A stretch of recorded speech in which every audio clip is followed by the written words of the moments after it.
এক এক করে আসছে অনেকগুলো নতুন ধারাবাহিক। সম্প্রতি স্টার জলসায় শুরু হবে নতুন ধারাবাহিক রামপ্রসাদ এবং মাত্র ৭০টা পর্বেই শেষ হয়ে গেল বালিঝড়। জি বাংলায় সদ্য শুরু হয়েছে নতুন ধারাবাহিক মুকুট।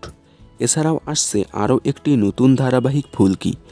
শোনা গেছিল ফুলকি ধারাবাহিকটি মিঠাই ধারাবাহিকটির জায়গায় আসবে, কারণ বর্তমানে জি বাংলার সবচেয়ে পুরনো ধারাবাহিক হলো মিঠাই। কিন্তু না, বর্তমানে শেষ হচ্ছে না মিঠাই। ভালো টিআরপি পাওয়ায় আপাতত শেষ হচ্ছে না, তবে খুব শীঘ্রই শেষ হবে মিঠাই। ফুলকি ধারাবাহিকটিকে এবার কোন সময়ে দেওয়া হবে? খুব সম্ভাবনা আছে ফুলকিকে রাত ৯টার স্লটে দেওয়ার, কারণ বর্তমানে সোহাগজল ধারাবাহিকটি টিআরপিতে অনেক পিছনে পড়ে আছে। এর আগেও শোনা গেছিল শেষ হচ্ছে সোহাগজল, কিন্তু টিআরপি একটু ভালো পাওয়ায় চ্যানেল ধারাবাহিকটিকে চালিয়ে যায়।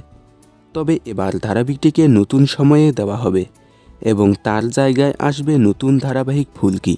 তাহলে আপনারা নতুন ধারাবাহিক ফুলকি দেখার জন্য কতটা এক্সাইটেড কমেন্টে জানাবেন। বিনোদন জগতের সকল আপডেট সবার আগে পেতে চ্যানেলটি সাবস্ক্রাইব করে রাখুন।